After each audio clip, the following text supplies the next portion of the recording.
nga pong buksan ang ating mga Biblia sa unang Samuel, chapter 17,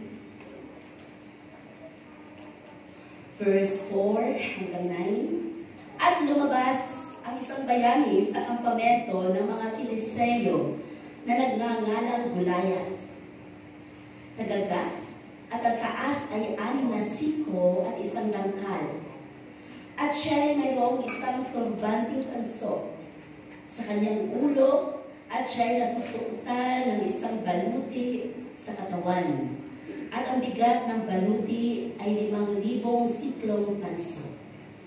At siya ay mayroong kasuotang tanso sa kanyang mga hita, at isang sibat na tanso sa pagitan ng kanyang mga balikat. At ang puluhan ng kanyang sibat ay gaya ng panghabi ng manghahabi. At ang dulo ng kanyang sibat ay may 600 siklong bakal ang bigat. At ang kanyang tagadala ng kalasag ay naupuna sa kanya. At siya ay tumayo at humiyaw sa mga hukbo ng Israel. At nagsabi sa kanila, "Bakit kayo'y lumabas na nagsihanay sa pakikipagbaka? Hindi ba ako'y Filiseo at kayo'y mga lingkod ni Saul? Pumili kayo ng isang lalaki sa inyo at pababain ninyo siya sa akin." Last verse.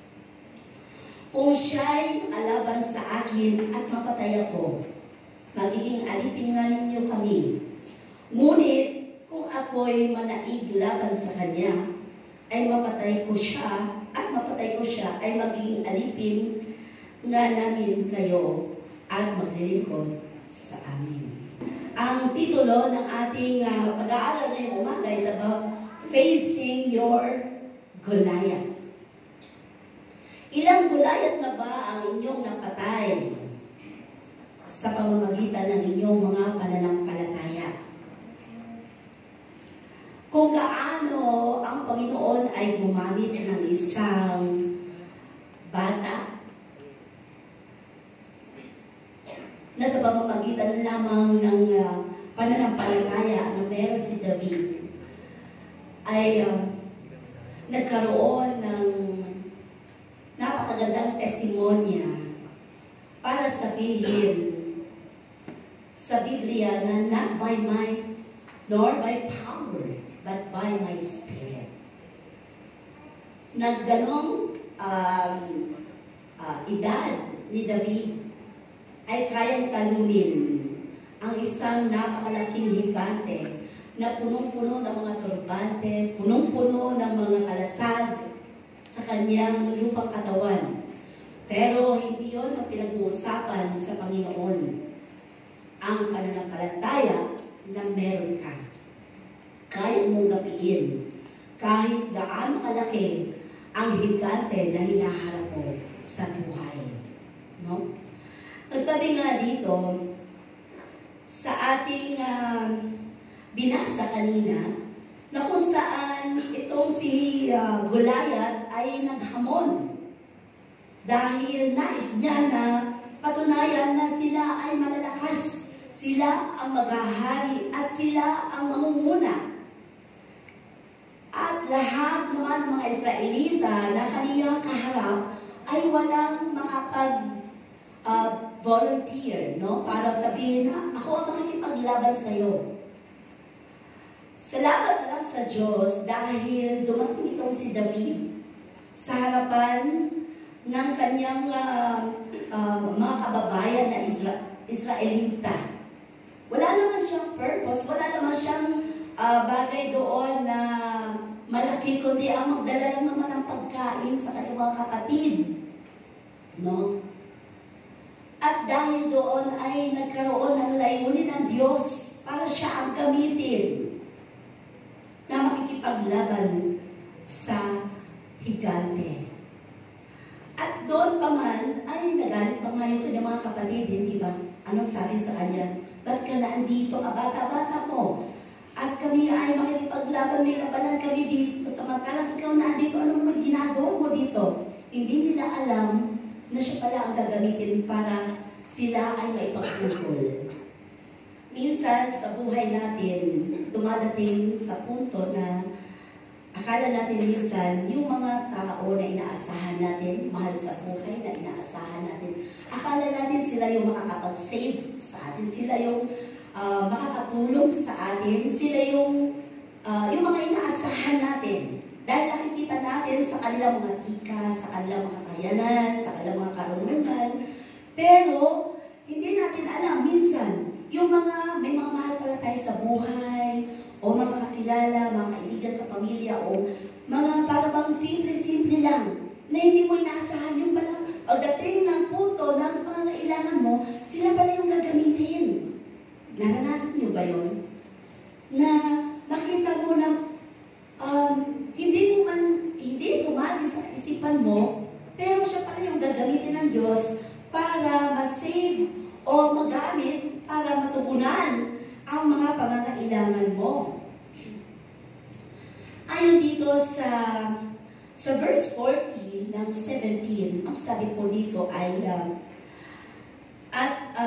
tinangnan niya o ni David ang kanyang tungkod sa kanyang kamay at pumili siya ng 5 makinis na bato mula sa batis at isinilid sa supot na kanyang dala sa mga tuwid bagay sa kanyang supot pastor at ang kanyang panghilagpos ay nasa kanyang kamay at siya'y lumapit sa Filisteo. No? So, ito yung pag-uusapan natin ngayon. Yung mga bato na pinulot ni David upang gamitin sa pakikipaglaban sa higante. Alam naman natin ang kwento ni David kung paano ang batang ito ay hindi sa kanyang lakas kundi sa kapangyarihan ng Diyos ginamit ng Panginoon. Bakit 5 bato ang kanyang pinulot doon sa kanyang daanan? 5 makikinis na mga bato. Sabi nga, may mga purpose, no? Or may mga signs, or may mga dahilan. Sabi nga, yung 7 na numbers ay perfect number of God. Di ba? So sabi dito, 5 bato. Pero ilang bato ba ang ginamit? Isa lang, hindi ba? Pero ang sabi ng Panginoon, 5 makikinis na mga bato ang kanyang kukunin at ilalagay doon sa supot pastor. So, marahil ito ay ang mga pakilagay lang natin na ang 5 batong ito ay may mga kadahilanan o may mga purpose kung bakit 5 ang pinalagay ng Panginoon sa supot pastor ni David. Dito na tayo pupunta sa hamunan, no? Doon na sa hamunan dahil ito na nga ay humanap na si David sa kay Goliath na siya na ang makikipag laban, no? At dito sabi, ano ba ang mga bagay na purpose sa mga batong ito? Ano ang meaning ng batong ito? Ang unang bato, marahil, sabi dito, ang unang bato ay marahil nagre-represent sa Spirit of God, no? Yung unang bato na kanyang napulot ay nagre-representa sa Espiritu ng Diyos. Kasi sabi nga dito sa unang Samuel chapter 16 verse 13, kung ating babasahin, verse 13, na magkagayo'y kinuha ni Samuel ang sungay ng langis at pinahiran siya sa gitna ng kanyang mga kapatid. At ang Espiritu ng Panginoon ay makapangyarihang sumay David mula sa araw na yaong hanggang sa haharapin. Gayong bumangon si Samuel at napasarama. So dito ay may patunay na meron siyang basbas na kapangyarihan ng banal na Espiritu sa pamamagitan ng langis, no? Na ipinahid ni Samuel na isang propeta dahil siya nga ang pinili ng Diyos na makapagliligtas sa Israel. Ngayon, sabi nga dito, mula yung isang bato, ang nagre-represent dito ay ang Espiritu ng Diyos na siyang kasama ni David dahil yun kapangyarihan para makatalo sa isang higante. No? So, without the power of the Holy Spirit, man is helpless in his own strength. Kahit sino man sa atin, kahit gaano ka kalakas, wala kang sakit, kahit na napakarami mong salapi, kung wala ang kapangyarihan ng banal na espiritu sa buhay mo, manghihina ang spiritual life mo, no? Dahil ang Holy Spirit, ito ang nagdudwell sa ating buhay para palakasin ka, para ma-inspire ka, para magkaroon ka ng hope sa buhay. Dahil ang banal na espiritu, siya ang nananangan sa ating buhay para tayo ay makabalik sa Diyos, makatawag sa Panginoon, manalangin sa Diyos. Ito ang nagtuturo. Ito ang nagtuturo para magpuri sa Panginoon. Ito ang nagtuturo para palakasin tayo ng Diyos na buhay, no? Kung paano natin maitataas ang kanyang pangalan. So, He empowered by the Spirit of God. Kaya nga sabi doon sa Zechariah, di ba? 4:6, not by might nor by power, but by my Spirit, saith the Lord. Di ba? Sino nag-uusan nito? Every time may mga sakit, may mga nire-review ka, o may mga pinapanalangin ka, gamitin nyo yung verses na yan. Hindi sa kapangyarihan, hindi sa kalakasan mo, kundi sa kapangyarihan ng banal na espiritu. Dahil talagang, hindi mo man siya nakikita, mararamdaman mo ang pagkilos ng kapangyarihan ng banal na espiritu. So sabi nga dito, our thoughts seem to be more on the fact that Goliath is there. Natural, nakikita niya, andun sa harapan niya si Goliath. At kung gaano siya kaliit sa harapan ni Goliath. Diba? Rather than how to defeat him, this battle will not be won by flesh. Alam niya na hindi siya mananalo kung sa sarili lamang niyang kalakasan, kung sa sarili lamang niyang karunungan. Dahil kung gaano lang siya, ano ang kanyang standard, no? Kung ano ang kanyang stand sa harap ng kaaway niya. So sabi nga, minsan kapag dumadating na ang mga pagsubok sa buhay natin, ang tinitingnan kasi natin lagi yung laki ng problema, hindi doon sa kung gaano makalaki ang choice na ngayon ka. Kaya tayo natatalo. Kasi every time na nakakaranas at dumadating tayo doon sa punto na para bang sinusubok na tayo ng kaaway, ang nangyayari is doon na tayo nakafocus, no? Sa problema na ating kinakaharap. Hindi natin nabibigyan ng pagkakataon na mas malaki pala ang Diyos na meron ka na nakilala mo na siyang kayang may kakayanan para kumilos sa buhay mo. And sabi nga, do not be occupied with the strategy of the enemy, but with the power of God. Doon ang ibig sabihin natin sa buhay natin na masyado tayong na-occupy doon sa mga ginagawa ng kaaway, pwede yung masakit na ulo mo, masakit na nararamdaman mo, para bang feeling mo wala ka, hindi ko kaya, no? Pero kaya mo magdeklara, kaya mo panghawakan ang faith na mayroon ka. At dahil sa mga bagay nito, dito tayo tinuturuan ng Diyos. Ikaw na isang Kristiyano na nakakilala sa Diyos, lagpasan mo kung ano man ang nakikita mo na mga pagsubok, lagpasan ng iyong mga mata ang mga bagay na pinapakita sa iyo ng kaaway para hindi ka manghina, para ikaw ay palakasin. Dahil sabi nga, ang faith is doon sa mga imposibleng bagay na ating nakikita sa pamamagitan ng kapangyarihan ng banal na espiritu, hindi by flesh, no? So andito pa rin tayo sa faith, sa pananampalataya. At dito ay pinapalakas tayo ng Panginoon. Sa pangalawang bato, ano ba ang nagre-represent kaya na ginamit o pinulot ni David? Ang spirito is, kung babasahin natin sa 17 verse 34 hanggang 37. 17:34. Basahin ko lang. At sinabi ni David kay Saul, ang iyong lingkod. So nagre-represent siya sa kay Haring Saul na kaya niyang labanan, no? Si Goliath. Ang iyong lingkod ay nag-aalaga ng mga tupa ng kanyang ama. At pagka pumaro ng isang leon o isang oso, at kinukuha ang isang kordero sa kawan, ay lumalabas akong hinahabol ko siya, at aking sinasaktan, at aking iniligtas sa kanyang bibig. At pagka dinadaluhong ako ng aking pinapanghan, at aking sinasaktan, at aking pinapatay.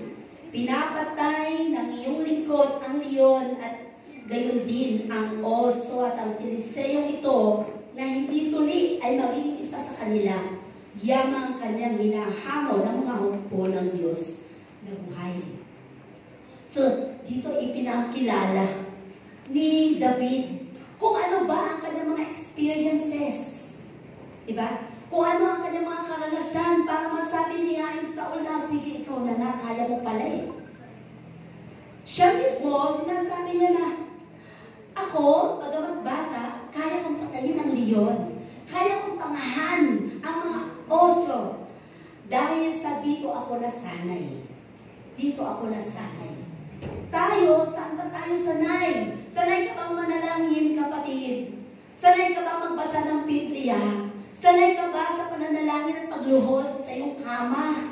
Sanay ka ba na tumawag sa Panginoon, na tumatawag ka lang, na nanalangin ka lang kapag dumadating ng mga pagsubok ng buhay mo? Gaya ni David, consistent ang kanyang experiences every day, na siya nagpapantay ng kanyang mga tumpa. Lagi-lagi niya, hindi naman siya makaka-develop ng muscle kung minsan lang siya nakapatay ng leon.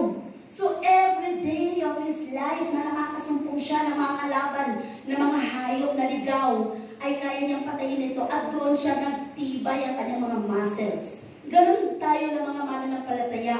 Kung tayo nananalangin lamang during the time na kailangan natin ng Panginoon, kapag may pagsubok tayo, ano ang ipanlalaban mo? Ang ating mga pananampalataya ay mahinang-mahina. Tayo bilang isang Kristiyano, dapat consistent kang nananalangin every day, every night. Dapat lagi kang nakaluhod sa iyong gilid ng kama, o kung may luhuran ka, manalangin ka. Ang pagluhod ay isang forma ng pagpapakumbaba. Dahil dito, pinapakita mo sa Diyos na siya lang ay may magagawa. Huwag kang manalangin na nakahiga. Huwag kang nanalangin ng nakaupo o anuman. Dahil ang pakikipag-usap sa Diyos ay isang paggalang. So dito may papakita mo sa Panginoon na talagang siya'y binibigyan mo ng honor sa buhay mo. At doon mararamdaman mo ang mga pagkilos niya. Practicein mo ang mga bagay na maka-Diyos para pagdating ng mga pagsubok sa buhay mo, sanay ka na. Hindi ka na basta-basta susuko. Nananatili ka na kahit alam mong hindi mo kaya, alam mong kakayanin mo dahil merong isang Diyos. Kaya kanina nga sabi ko, pagising ko, wala ko talagang boses. Sabi ko, nagdeklara ako, sabi ko, hindi ako papayag, Lord, na hindi mo ako bibigyan ng boses. Kailangan kasi pagdedeklara lang, no? At kailangan patunayan mo sa Panginoon na may willingness ka na maglingkod, may willingness ka na paggamit ka sa Panginoon, may willingness ka na dumalo ng gawain ng Panginoon, at doon nalulugod ang Diyos sa atin. Kagaya ni David, no? This is very important, sabi dito, in the success that you want to accomplish. Gusto mo bang maka-accomplish ng isang bagay sa buhay mo? Gusto mo bang makatanggap ng mga bagay na yung pinaghirapan mo ay talagang nakamit mo? Then, huwag mong pabayaan ang relasyon mo sa Diyos.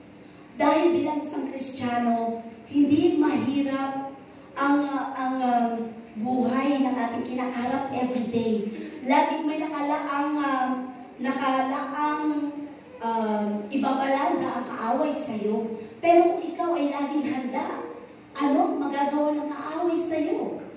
Kahit sabi nga, kahit ihiga ka ng kaaway, kaya kang patayuin ang iyong pananampalataya. Dahil ang Diyos ay higit na makapangyarihan na nasa sa atin kesa nasa sanlibutan. No? So David proved the power of God in his past life.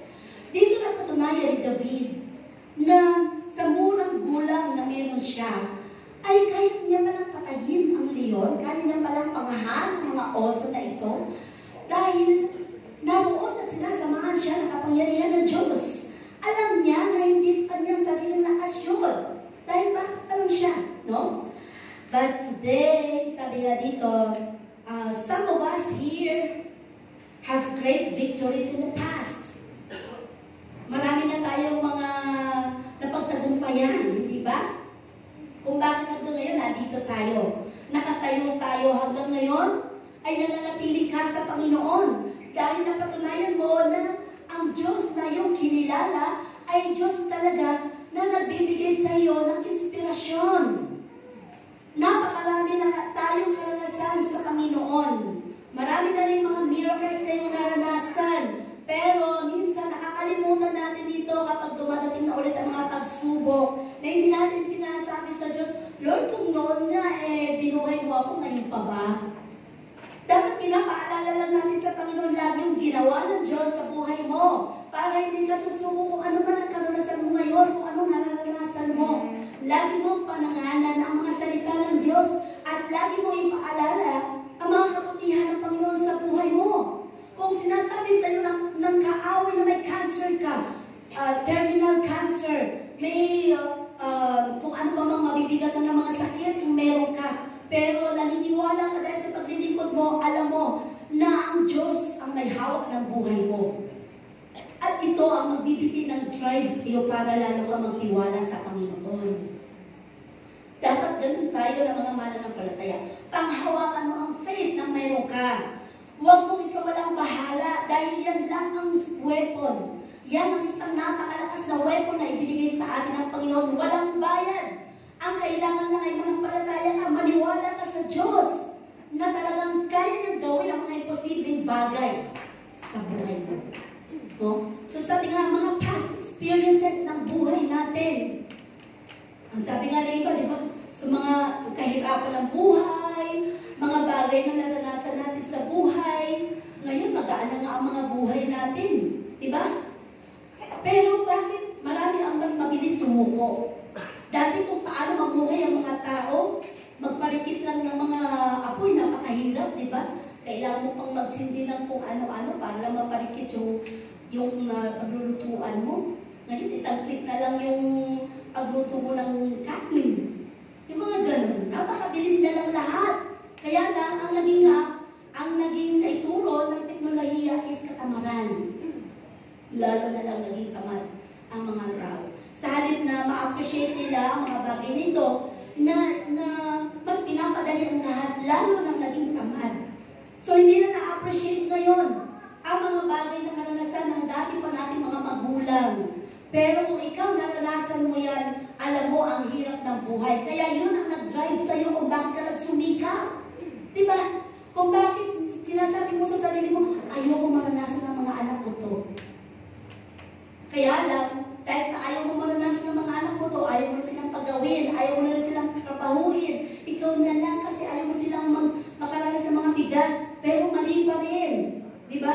Dapat tinuturuan pa rin natin sila. Paano natin sila didisiplinahin? Paano natin sila tuturuan ng mga trabaho at gawaing bahay? Mga babae, paano maglinis? Paano maghugas ng mga pinggan? Paano magwalis ang paligid? Paano magtiklop ng mga higaan? Sino ba dito mga dalaga na hindi marunong magtiklop? Para lang mga ahas na naghunas. Iniiwan lang yung mga kumot. Diba? So, hindi maturuan. Samantalang noon, ang mga magulang, pag nakita nilang hindi nakatiklop pa, taluin ka na agad. Diba? Yun ang ibig sabihin natin. Yun ang mga past experiences na natuturo sa atin para maging disiplinado tayo. No? Para maging disiplinado. Nakaranas ba kayo na mag-igib ng malayo? Araw-araw? Para lang may mainom? Dahil wala namang mga mineral water noon. Diba? Kami kailangan namin mag-igib, punuin yung mga banga. Dahil ang inuman dati noon, yung nilalagay dito sa balikat mo, ang mga pag-igib mo, malalayo, iniigiban namin. Dahil syempre, probinsya kami. Doon ako natuto, doon ako nahubog. Ibig sabihin, yung mga past experiences na yon, na nakikita mo ngayon na umiigib kami dito, simple na lang yan. Kasi alam mo, naranasan mo na lahat yan. Diba? Ito yung mga karanasan mo sa buhay na parang naalala mo na rin mga nakaraan sa buhay mo, naranasan mo na to. Ito yung mga bagay na nagturo sa'yo, paano ka tumatag, di ba? Kaya kung ikaw, bata ka ngayon at wala kang naranasan mga pagsubok sa buhay mo, napakagaan ang buhay mo, naku, napakahirap kapag nakarating ka doon sa punto na may dumating na napakabigat na problema sa buhay mo, hindi mo kayang harapin. Kaya ngayon pa lang, magpakalakas ka na sa presensya ng Panginoon. Para pag dumating yung mga pagsubok, alam mo na kung sino ang hahanapin mo. Ang Panginoon, hindi ang lubid, hindi ang mga iinuming lason.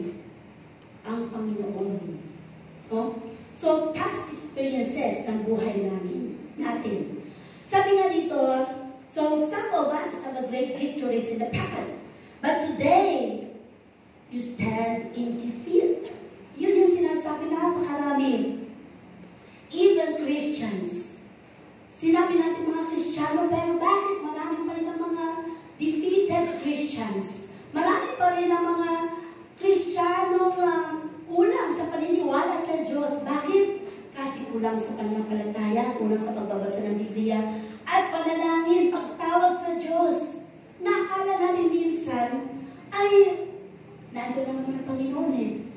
Akala natin minsan, okay lang ang ating relasyon sa Panginoon. Akala natin minsan, mas okay lang ikaw, sumasamba ka, pero minsan pag-gising mo, wala na pala ang kamay ng Panginoon sa'yo.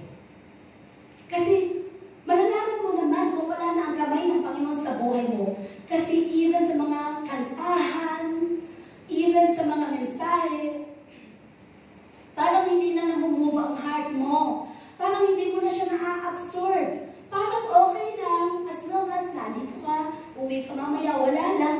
Wala kang natandaan sa mensahe. Wala kang naramdaman doon sa mga awitin ng Panginoon na nagbigay sa iyo ng inspirasyon. Or parang hindi mo dama ang presensya ng mga kapatiran mo. So, akala mo na Kristiyano ka, sa pangalan yon. Pero, ang sabi nga, hindi mo na pala nararamdaman ang presensya ng Panginoon sa buhay mo. Iniwan na pala ng kamay ang Panginoon sa iyo. No? Umalis na pala. Kaya kailangan magbalik tayo sa Panginoon. Kapag ganito na ang ating mga nararamdaman. At sabi nga dito, he was not fear, si David. He was not fear for the armor of the size of Goliath. Hindi siya natatakot doon. Hindi niya tinignan kung gaano kalaki yung nasa harapan niyang higante. Ang tinignan niya is kung gaano kalaki ang merong Diyos na kanyang sinasamba. Diba? Ang tinitingnan doon ni David ay, higante ka. Mas malaki ang Diyos mo dyan. Diba? Ganun tayo bilang mananampalataya na tinuturuan ng Panginoon. Ito yung pagsubok natin. Oo, makakaramdam ka ng takot, makakaramdam ka ng pagbabalisa, o makakaramdam ka ng pangamba. Pero kung ikaw puno-puno na panalangin at pagtawag sa Panginoon, unti-unti kang i-comfort ng Diyos. Unti-unti kang bibigyan niya ng lakas, ng hope, na pag sa Diyos, laging may pag-asa. Diba narinig na natin yung kanino ka magtitiwala? Sa report ng doktor o sa report ng Diyos? At sinasabing, binubuhay kita ng mahaba pang panahon. Pero sinabi ng doktor sa'yo, malala na ang sakit mo. Pero ikaw na naglilingkod sa Panginoon at alam ng Diyos ang paglilingkod na ginagawa mo, maniwala ka sa Panginoon. Kahit nakikita mo kung ano ang mga inilalabas ng kaaway sa lupang katawan mo, may mga bukol ka man dyan, kung sinasabi ng doktor na, naku, cancerous yan.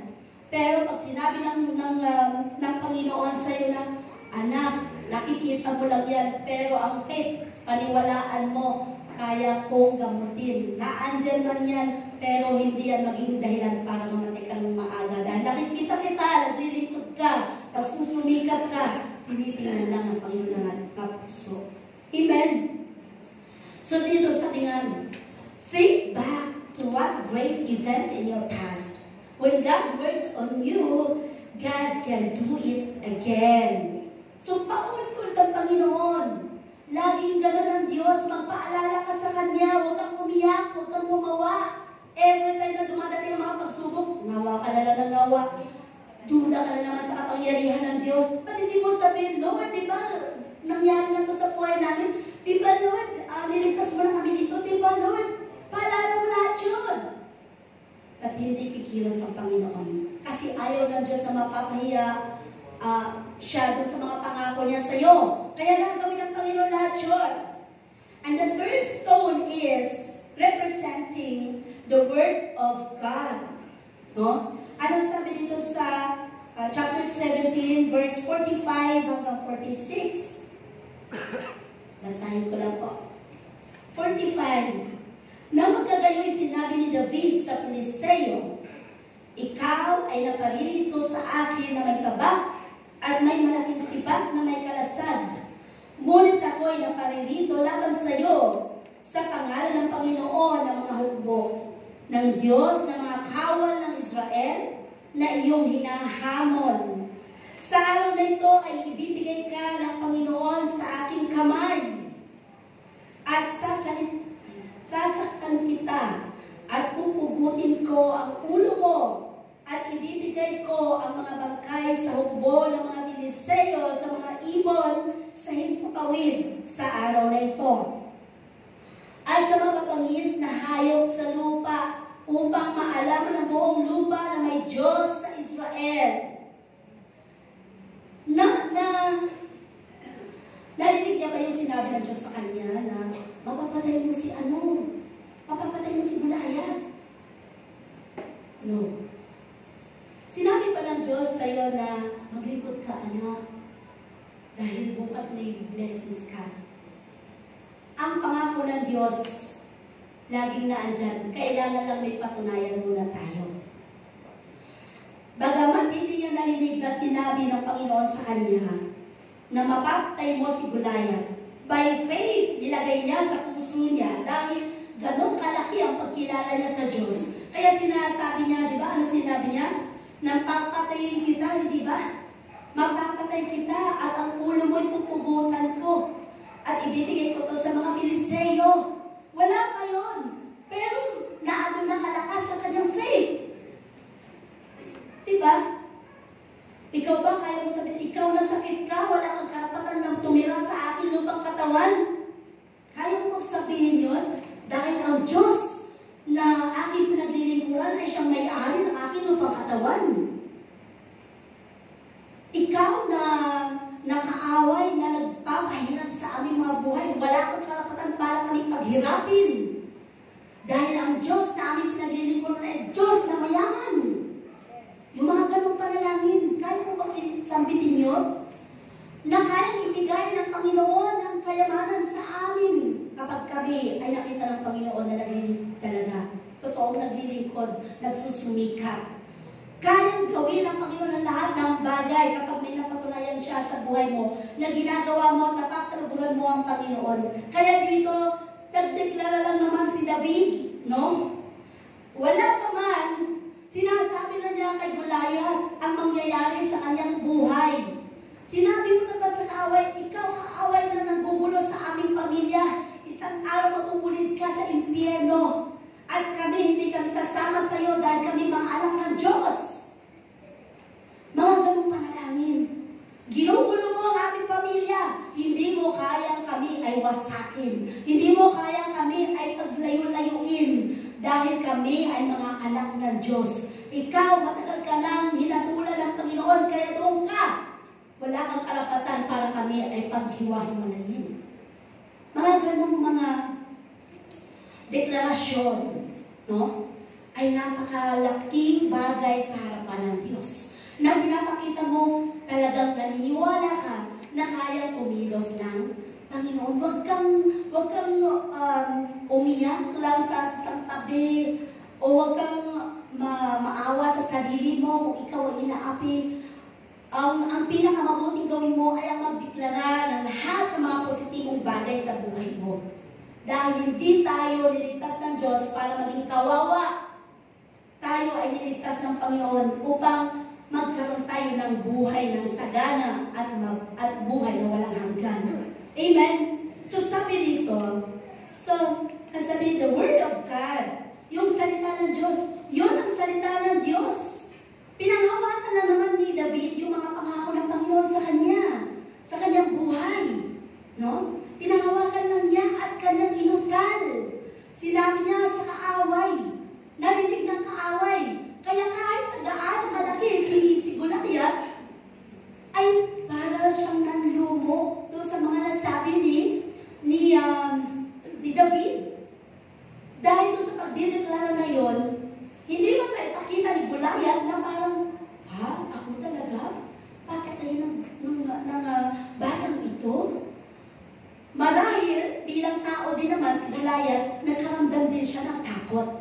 Kahit na bata pa man yung nagsalita sa kanya. Kasi ang kapangyarihan ng Diyos dumadating doon sa bawat ating dinideklarahan. No? Kaya manatili lang tayo doon sa isang matibay at matatag na pananampalataya na meron tayo. Where do you suppose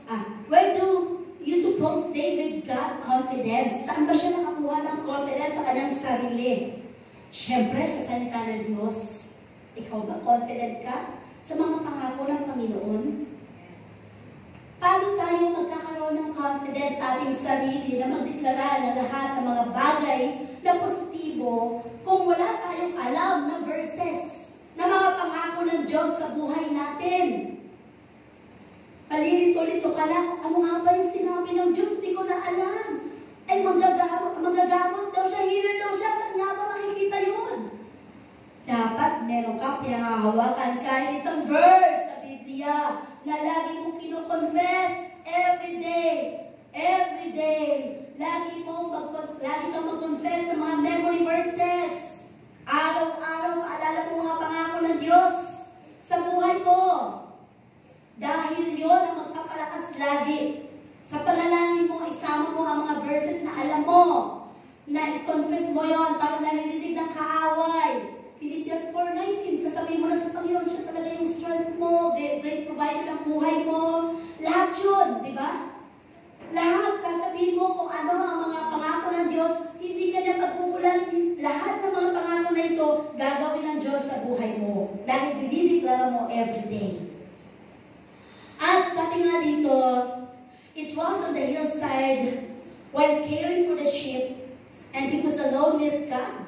Wala naman siyang kasama doon na nakikipaglaban. Kasi yung mga Israelita nga, takot na takot, hindi ba? Nanginginig nga sila doon sa kaaway na kanilang kaharap si Goliath.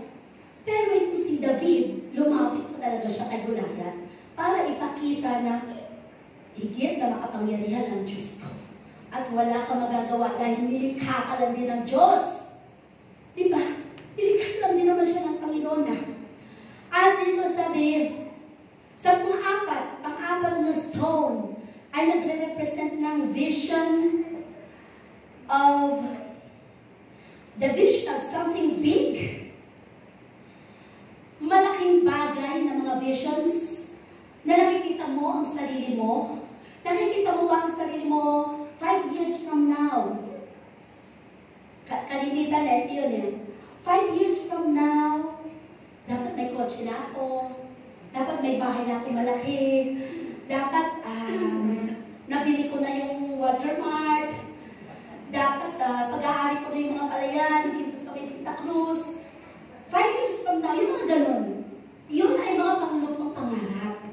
Pero kung ikaw ay totoong Kristiyano, ano ba ang mga ini-aim mo, ginugol mo? 5 years from now, gaano ba kaya ako kalalim na Kristiyano?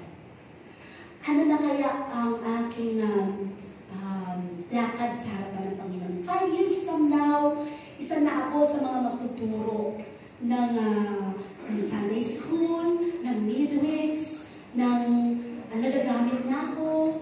5 years from now, isa na lang sa mga from now pa rin ba yun? Ibig sabihin, antay mo pa rin ba? Ang ibig sabihin ko dito is, yung mga bagay na something big na visions natin, nakikita natin ang ating sarili na lumalago. Dapat lumalago tayo ng lumalago sa harapan ng Panginoon. Na kapag hindi mo, ginugol mo ang paglagong spiritual, baliwala sa iyo lahat ng mga nakakakisod, lahat ng mga bagay na nakakapagbigay sa iyo ng mga negatibo, nakakapagpaisip sa iyo para ikaw ay manghina. Hindi yung makabubuti at makatutulong sa iyo para ikaw ay makarating sa langit na bayan. Sayang lang ang paglilingkod na gagawin mo. Akala mo naglilingkod ka lang, pero lahat pala yun ay ampaw. So 5 years from now, kung kukunin ka mo ng Panginoon, nakakasiguro ka ba na makakarating ka sa langit? Na talagang langit ang dadatnan mo? Or, sabi nga, langit or impyerno? Sayang naman, nakilala mo pa naman ang Panginoon kung hindi mo pangangatawanan ang pagiging Kristiyano mo. So, something big, no? Sabi dito, sa 47 hanggang 48, at upang maalaman ng buong kapisanan ito na hindi nagliligtas ang Panginoon sa pamamagitan ng tabak o ng sibat, sapagkat ang pagbabakong ito ay sa Panginoon at ibibigay niya kayo sa aming kamay. At nangyari na pumangon ng Filiseo at sumulong sa lupa at lumapit upang salubungin si David, na si David ay nagmadali at tumakbo sa dako ng kawal upang salubungin ang Filiseo. At sinuot ni David ang kanyang kamay sa kanyang supot at kumuha roon ng isang bato at inihilagpos at tinamaan ng Filiseo sa kanyang noo, at ang bato ay bumaon sa kanyang noo at nabuwal na pasubsob sa lupa. Something big.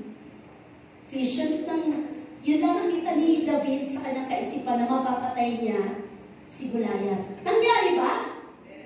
Amen. Nakita niyo ba yung nagkaroon ka ng visions na isang araw, isa ako sa magmamayari ng isang music school para sa Panginoon. Parang ganun. Isang araw, isa ako sa magmamayari ng parang gagamitin sa mga gawain ng Panginoon. Ito yung mga visions na ipapakita sa iyo ng Panginoon. Itong visions na nakita ni David sa kanya, sinabi lang niya at nangyari sa buhay niya. No? We must not be satisfied with what God has done in the past. We must continue attempting by big things for God. Ibig sabihin, kapag dumadating na yung mga bagay na inilalatag ng kaaway sa buhay natin, mas lalaki na, mas tatatag na ang faith mo. Na hindi ka na sa pasuko, hindi ka na sa ayoko na, parang wala ng pag-asa. Hindi yon ang faith ng isang Kristiyano. Faith yon ng isang Kristiyano na lulupaypay. Isang Kristiyanong talunan. No? If we want showers of blessings, we need to prepare our fields for rain. Kung nais mo na mapagpala ang buhay mo, matuto kang gumawa. Kung nais mo ikaw ay lumago, maglingkod ka sa Panginoon. Hindi pwedeng gusto ko lang lumago, pero ayaw mo namang maglingkod. Gusto mo kong gamitin ako ng Panginoon, pero ayaw mo naman, pag ginamit ka naman, ayaw mo naman. So hindi yon ang ibig sabihin ng Panginoon dito. Ang gusto ng Panginoon sa atin is yung willingness natin. Desire mo na maglingkuran ang Diyos sa buhay mo. Dahil ang Panginoon lang ang may tunay na alam ng iyong pagkatao. Mula tuktok ng ulo mo hanggang ilalim ng iyong kalampakan, kilalang-kilala ka ng Diyos. Alam na alam ng Panginoon ang iniisip mo ngayon. Alam na alam ng Panginoon ang puso mo. Alam na alam ng Panginoon mayroong kalungkutan ngayon. Alam na alam ng Panginoon may problema ka ngayon na kinakaharap. Alam na alam ng Panginoon na may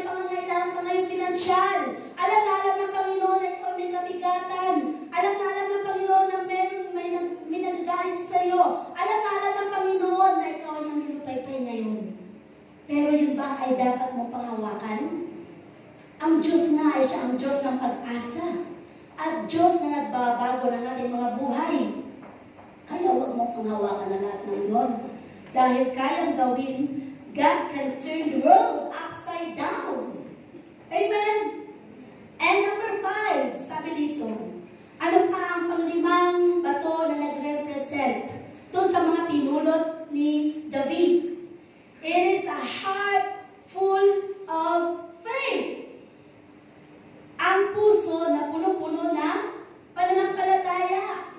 Ang sabi nga dito sa verse 32, at sinabi ni David kay Saul, huwag mong lupay-pay ang puso ng sinuman dahil sa kanya. Ang iyong lingkod ay ayaon at makikipaglaban sa Filiseyong ito. Punong-puno ng pananampalataya. Tandaan natin, pag sinabi mong faith, sabi nito, let no man's heart fail. Kung ikaw ay isang Kristiyano, huwag mong pabayaan ang iyong pananampalataya. Kahit ganitin na lang yan, panghawakan mo dahil kayang kumilos ng Panginoon sa buhay mo. Faith is not waiting for 100% assurance. Hindi ibig sabihin may faith ka, ba't wala pang kumikilos? Ba't hindi ko pa nararamdaman? Sabi siya, ang great healer, nag-pray naman. Hindi faith yung nangyari sa'yo, pakiramdam yun. Dahil sabi nga, ang faith, naniniwala ka sa mga bagay na hindi mo nakikita, hindi mo pa man nararamdaman, pero pinangahawakan mo na gagawin ng Diyos sa buhay mo. At kung ikaw ay mananalangin, nasabi ko na rin to, kung ikaw ay mananalangin, kung ikaw ay may faith, huwag kang makiusap pa sa Diyos dahil ang faith na pagaganahin mo, kung para sabihin, Lord, please, sige na please, tigil mo na sa akin to, Lord, please. Hindi faith yun. Ang faith, nagdedeklara ka na. Sinasabi mo na lang, Lord, alam ko, ibibigay mo to sa akin, sa kalooban mo. Huwag ka na makiusap sa Panginoon. It's not the time. Dahil faith na ang pinapagana mo.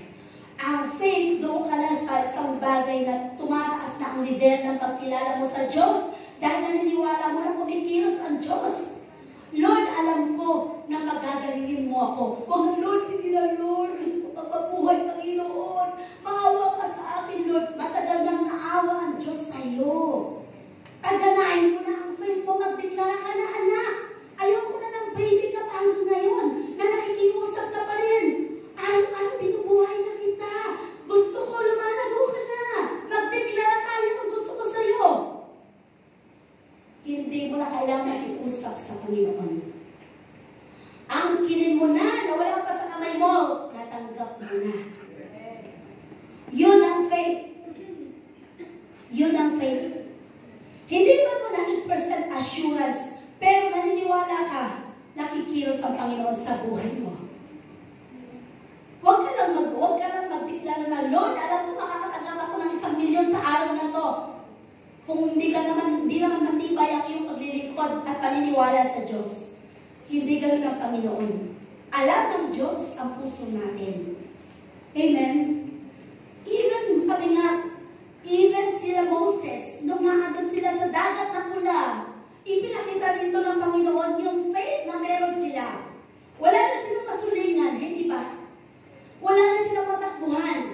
Ano naman sinabi ng Panginoon? Itaas mo ang iyong bukod at humakbang kayo sa dagat na inyong paglalakaran. Sinabi ba ng Panginoon na, sige, manalangin kayo at ibubuka ko ang dagat na pula? Walang sinabi ang Panginoon. Ang sabi lang ng Panginoon, itaas mo ang iyong tungkod at lumakad kayo sa harapan ninyo. Doon pa lang bumuka na ang dagat na pula. Noong nagkaroon na sila ng step, ibig sabihin, nauna yung paglakad sa pananampalataya bago kumilos ang Panginoon. Kasi gano'n ang Diyos. Gano'n siya tumubon. Kung gaano ka kadeterminado sa iyong pagkilala sa Diyos, na kaya ba talagang gawin ng Panginoon to? Pero kung may duda ka, huwag ka magdeklara. Dahil hindi rin mangyayari sa buhay mo yan. Pero kung totoong ikaw ay nananampalataya, deklarahan mo. Anumang bagay, kahirapan man yan. Kahit ikaw ay nakahiga, ikaw ay inilugmok ng kaaway. Pag nagdeklara ka sa Panginoon, kaya kang ibangon ng Diyos. Kahit sinabi ng kaaway na wala ka ng pag-asa. Pag ikaw ay may pananampalataya at sinabi mo sa Panginoon, Lord, ako ay isang anak ng Diyos at gusto ko bang maglingkod sa iyo. Kaya ako ay nagdideklara ng isang buhay. May kalakasan at kagalingan mula sa iyo, Panginoon. At hindi ka bibigyan ng buhay ng Panginoon. Dahil gusto ng Diyos nang naglilingkod sa Kanya. Gusto niya may nakikita siya sa Kanyang presensya. Eh kung ikaw naman ay isang mananampalataya na, may sakit ako, kaya hindi ako makakasamba, ay sasabihin nila, uwi ka na lang, anak. Eh, wala naman ako makikita sa iyong fit. Umuwi ka na lang sa akin, kukunin na lang kita. Diba? Eh, pag malakas na lang, doon naman small. Kaya, sige, pauwi na lang kita. Wala ka namang faith Di naman gumana yung pagiging Kristiyano mo. Yun ang ibig sabihin natin. Diba? So, sabi dito, faith is not waiting until all your doubts are gone. If you wait for that, you will wait forever. Ang pananampalataya ay hindi ibig sabihin, ikaw ay nag-aantay sa pagkilos ng Diyos. Ikaw ang maunang gumawa. Ikaw ang unang humakbang ng iyong pananampalataya. Susunod ang pagkilos ng Panginoon. Dahil doon siya gumagawa para maipakita niya na hindi mapahiya ang kanyang mga anak. Diba? Kaya minsan, diba, may mga sakit sa bahay. Sino dito kapag may mga sakit ang mga mahal sa buhay, pinapanalangin niya, nililehans niya ang kanyang mga mahal sa buhay? Sino dito ang hindi siya nakapanalangin? Baka mamaya, hindi gumaling hindi pa Kristiyano itong aking mga kasamahan dito, baka magalit sila, pray-pray ko dyan, hindi naman gumaling. Dapat deklarahan mo, Kristiyano ka para makita nila, alam niyo ba, mas gustong-gustong pumilos ng Panginoon doon? Na pag ikaw ay nag-lay hands sa mahal mo sa buhay na may sakit, may lagnat, o may upo, ano pa man dyan, hindi pa mga mananampalataya ang mga mahal mo sa buhay, pero ikaw ay talagang yung faith mo na andon. Kikilos ang Panginoon dahil ayaw na ayaw ng Diyos na mapahiya siya. Kaya nagkakauna sa atin yung duda baka hindi pumilos ang, parang sinabi mo, baka hindi gumana ang kapangyarihan ni Darna. Parang ganon. No? So, lahat ng ito, kapag ikaw ay may duda, huwag mo na nga gawin. Dahil wala ka na ng palataya ito. Ang faith kasi, ito ay pinanghahawakan mo. At ito ay pinapatunayan mo sa harapan ng sanlibutan, lalo na. No? Na ang Diyos na pinalilingkuran mo ay Diyos na makapangyarihan. So sabi dito, faith is seeing the giant, understanding the odds, believing that God wants him to die, and then taking the first step. Yun yung sinasabi ko kanina. If you can do that, the rest is easy. Kaya kung nakikita mo kung gaano kalaki ang mga pagsubok na iyong kinakaharap. Ang faith, wala kang pambayad. Pero Lord, kilala mo ako. Naglilingkod ako sa iyo, Panginoon. Nagsusumikap ako, tapat ako. Alam ko, Lord God, at kilala mo ang puso ko, Panginoon. Ngayon pa lang ang pinangahawakan ko na meron akong ibabayad sa aking bayarin. Kuryente man yan o ano pa man. Hindi mo alam. Minsan sa panalangin. Ako minsan sa panalangin, lagi ko kalimutan. Lord, hindi ko alam kung paano. Pero dinideklarahan ko, Panginoon. Minsan yung mga bayarin. Lord, hindi ko alam kung paano ko ito malalagpasan. Pero dinideklarahan ko, Panginoon, dahil ito ang Diyos na mayaman. Alam ko, malalagpasan ko ito at mababayaran ko ito. Alam mo, minsan, di ba ginagamit ng mga tao para mabayaran mo lahat ng mga ito? Dahil sa pagdedeklara mo. Dahil sa pagdedeklara mo. Even our school, kulat lang na totoo, yung school natin, ng time na talagang sinabi na nila Pastor at Pastora Linda na ika-close na yan. No? Nung ika-close na nado pa sila sa Amerika. Pagdating namin, ika-close na lang yan. At kailangan na lang ay sa gawain sa Panginoon. Talagang wala ko sinabi sa kanila na bakit ika-close, bakit ganyan. Pero ang sa akin, ang battle ko, talagang sa Panginoon lang ako, talagang niluluhod ko yun, Lord. Alam ko, Diyos, ikaw na walang imposible. Diyos, ikaw na kumikilos. Ikaw ang nagtatag niyan. Ikaw ang nagbigay sa akin yan para magamit sa foundation, para makatulong sa maraming Panginoon. Alam ko, sinasabi lang ng tao yun, dakilang Diyos ka na siya nagbigay sa akin. At kung ano man ang tinatag mo, hindi ko mabubuwag. Alam niyo ba, pumunta na umuwi na sila mami dito, sila Pastora. Di sila ba dito ang naging guest namin, graduation? Yun na yung... doon na magsasabi sila, Mami at Adina, hindi na mag-o-open sa June yan, at tapos na, no, ang school. At hindi ako nagsasabi kila Mami, kuklose na ba yan, o ano, huwag naman. Never ako nakiusap kila Mami. Never din ako na nagsabi kung ano man ang mga sinasabi nila Mami. Kahit kay Pastor, wala akong sinasabi sa kanya, wala akong bibig na sinasabi sa kanya, bakit i-close, bakit ganyan, wala akong paglaban. Kung sa akin, kung i-close, ibig sabihin kalooban talaga ng Panginoon, pero sa kalooban ko, naniniwala ako na hindi pa pagkaga ng Panginoon. So, closing na. Sabi ng mga mami, teacher, i-close na ba talaga yung school? Sana wag naman. Sabi ko, wait lang po kayo. Mag-antay lang po kayo. Sabi ko sinasabi sa mag-antay lang po kayo. Hanggang sa uwian na tapos na yung closing program dito. Inaantay ko pa rin yung katubunan o yung sabi sa akin ni Mami na, Lusa, di ka na magtatanggap ng mga enrollees ha? Kasi i-close na natin yan. Wala nang school dito. Talagang hindi ako nabibigyan ako ng tanong. Alam niyo ba?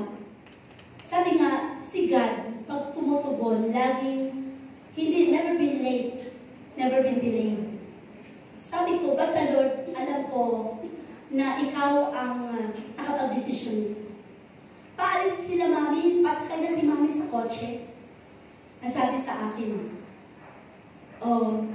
Luz, sige, tuloy mo yung school mo ha. Parang uusap. During that time, paalis na sila, akala ko nakalimutan na nila. Pero yun yung inaantay ko lang na tugon ng Panginoon. Hayaan mo, pag nakabili ako ng lupa dito, ilalagay natin sa mas malaki. Sabi ko, talaga. Yun yung doon ko nakita, totoo pala pag nagtiwala ka sa Panginoon.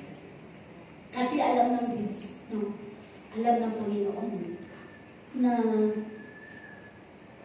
ang mga bagay na inaalay mo sa Panginoon, hindi mawawala ng kabuluhan. So, ibig sabihin, yun ang faith.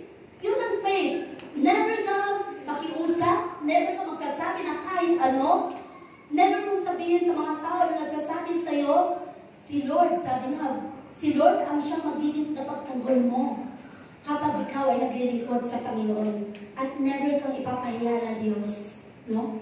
So sabi dito, faith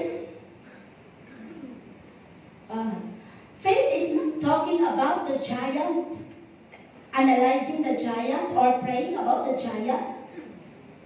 Because big talk will never slay Goliath. Ano ibig sabihin? Kung ikaw yung problema, huwag mong sabihin kanino mga problema mo. Mas lalo kumakalat ang problema mo, mas lalo yung mga nainggit sa'yo, ay buti nga, nagka-problema yan. Sa halip tulungan ka manalangin, lalo pang pinupush ng kaaway, hindi ba? Yan, kasi palo ng Panginoon yun eh. Sa harap mo, ay, kawawa ka naman. Pero pag talik, ayan, pinalo ng Panginoon yan. Big talk, big Goliath, mga bagay na ito ka, ikaw lang at ang Panginoon.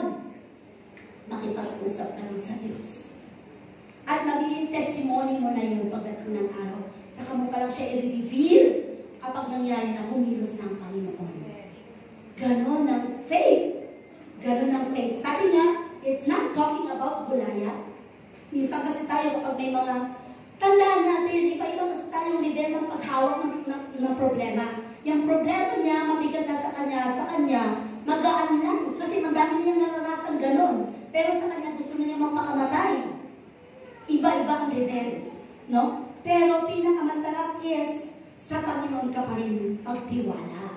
Dahil Diyos lang ang pwede mong takbuhan na walang ibang makapangyarihan liban sa Diyos. Siya lang talaga. Siya lang. Ang Panginoon lang. May problema ka man sa mga bagay na parang napaka-imposible. Walang imposible sa Diyos. Minsan, binabanggit, Lord, alam ko walang imposible sa Diyos, pero sa likod ng isipan mo, may duda ka pa rin. Kung sa tingin mo walang imposible sa Diyos, panghawakan mo yun. Confident ka dahil alam mo ang salita ng Diyos. No? So dito sabi, it's not talking about Goliath, analyzing the giant. It's a big talk. Nagkakalat ka lang ng lahat ng ginagawa ng kaaway sa iyo para lalo kang malugmok. So, ang mga bagay, kung ikaw man ay may kailangan ipanalangin, magpunta ka sa isang tao na sa tingin mo mas malakas ang faith sa iyo na kaya kong ipanalangin, na hindi ka kayang ilugmok, na hindi ka kaya sabihin, ayan, palo na kasi sa iyo yan eh. Yung tutulungan ka sa panalangin. Hindi sa lahat. Hindi sa mga bagay, sa mga tao na alam mong mas mahina ang faith sa'yo. Huwag kang magpo-confess ng mga problema mo. Kasi doon sila nakakakilos at doon sila nakakapag-isip ng iba sa'yo. Negatibo. Kaya lalo tuloy, hindi nare-resolbahan ng Panginoon. Kasi sa halip na sa Diyos ka tumawag, sa kanila na lahat sila, pinugbog ako na asawa ko kagabi. Talagang gusto, lahat na si Kumaris, kumpare, naku, yung asawa ko na yun, ganito, ganyan. Lahat na kwento mo na yung buhay ng asawa mo. Paano pag nagkaayos na kayo ng asawa mo? Ang tingin pa rin sa'yo ng mga kapitbahay mo, ayun nga, mag-asawa na nagbubugan eh. Kahit na nakikita nilang ka-sweet-sweet nyo ng dalawa, sabi ng mga kapitbahay mo, sweet-sweet lang yan, pero binububog yan. Kasi, binulgar mo na ang buhay mo. Sa halip na sa Panginoon ka lang nag-usan para mabago ang asawa mo. Doon ka nag-usan sa mga chismos at sa mga chismoso. Kaya walang nangyari sa buhay mo. Lalo na nakahamak ang pamilya mo. Diba? That's not faith, no? And the first step, hanggang sa conclusion natin. Sabi nga, knees knocking, hands shaking, with fear and trembling, going to the valley in the shame of the Lord of hosts. Not you think you know you can do it, but only knowing God has done it for you. Hindi mo sa kakayanan, ang Diyos lang. At kung ikaw ay may tamang relasyon sa Panginoon, anuman ang pagtatagumpay na mangyayari sa buhay mo, hindi mo iisipin na dahil sa'yo. Ang iisipin mo lagi is dahil sa Panginoon na pagtagumpayan ko ito. Because of that faith na meron ka, kaya ka pinagaling ng Diyos. Dahil sa faith na meron ka, nabayaran mo ang mga pagkakautang mo. Dahil sa faith na meron ka, inayos ng Diyos ang relasyon mo sa pamilya mo.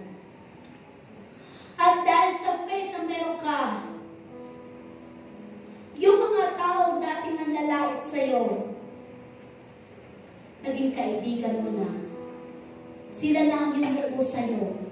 Kinikilala ka nila ngayon. Na dati sila yung matataas.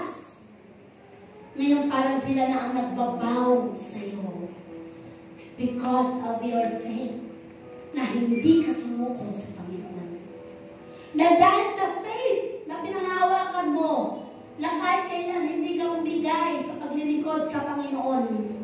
Yung mga kapitbahay mo, mga chismoso, naligtas dahil sa'yo. Yun ang faith. There are still giants in the land. And God is looking for some Davids. Isa ka ba sa mga David na narito ngayon? Na kayang gapiin ang Goliath sa buhay niya, buhay mo? Kung isa ka sa mga David na sinuturing dito, na sinasabi ng Panginoon, panghawakan mo yan till the end of your life. Hindi ibig sabihin magiging smooth ang buhay mo. Hindi ibig sabihin magiging smooth ang paglilingkod mo. Marami pa dyan ng mga katipisuran. Marami ka pa dyan maririnig na mga negatibo against sa'yo, lalo na sa church. Pero hindi na yun ang maging dahilan para ka manghina. Dahil sa faith na meron ka lang pinalakas ng Panginoon, malalagpasan mo na ng kaisipan yun. Sa halip, maaawa ka na lang sa kanila. Na hanggang ngayon, ang mga tao nito hindi pa nababago. Kawawa naman. Sayang naman yung paglilingkod. Hindi ka na magagalit sa kanila. Sa halip, ipapanalangin mo na lang sila na mabago at magkaroon din ng mga paglagong spiritual. And that is faith. Hindi ka na magkakaroon ng galit sa kanila. Hindi ka na magkakaroon ng sama ng loob sa kanila. Kundi, maaawa ka na lang at gusto mo na sila maging kaibigan. Dahil ang pag-ibig ng Diyos ay nasa sa iyong puso na. At sabi nga dito, your testimony is your power. Yung testimony ng buhay mo, sa mga pagdanasan mo, sa hirap man yan, sakit man yan, o anumang bagay, magiging ito ang kapangyarihan na masasabi mong buhay ang Diyos na pinaglilingkuran mo. Na kailanman hindi ka pinabayaan ng Panginoon.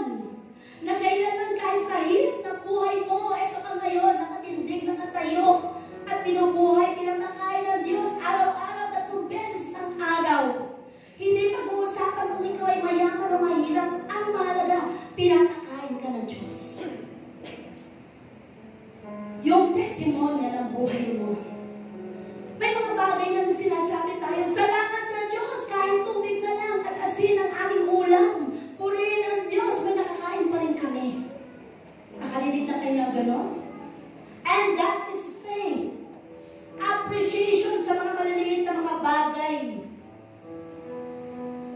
Sa mga maliliit mga bagay. Pero nakikita nila ang pasasalamat kahit asin na lang ang ulam nila. Sino nakaranas dito ng ulam ng asin? Mag-ulam ng bayabas.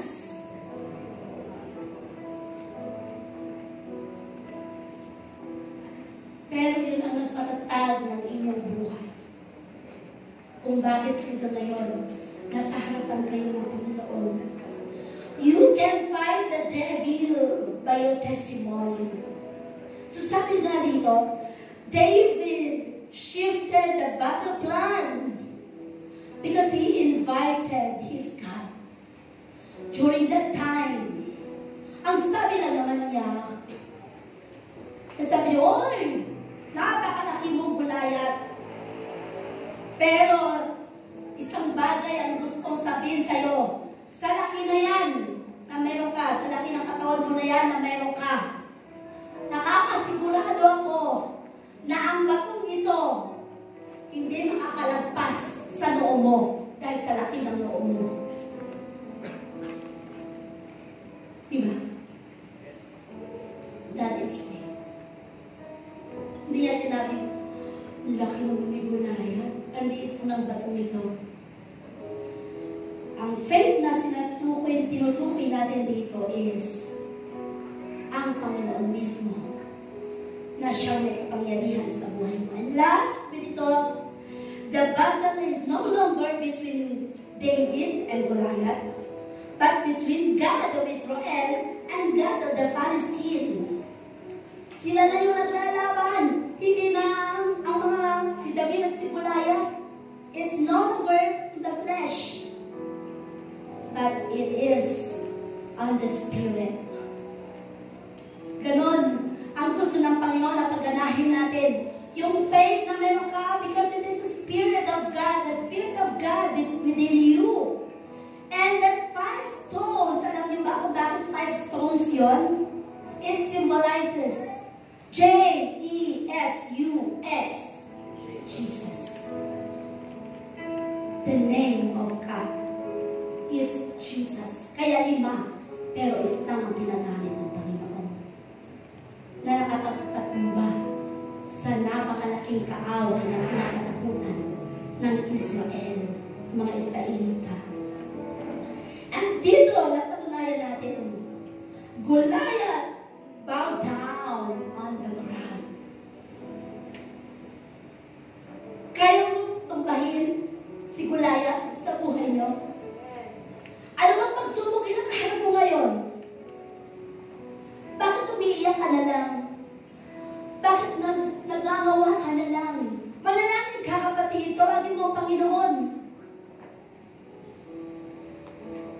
May mga bagay tayong naririnig, natatanggap, o mga bagay na nakikita, na nagpapahila ng ating mga pananampalataya. May mga nakikita tayo, no? Ay, doon sabi ng doktor, chronic disease na nga, sinabi. Pero sabi ko sa kanya, sabi lang ng doktor yun, alam ng Diyos, lilikod mo. Sabi ng doktor sa akin, malala na daw sakit ko. Sabi lang ng doktor yun. Pero kung ikaw ay may faith, kahit sinabing malala na sakit mo, kaya kang pahabain ang buhay mo ng Panginoon.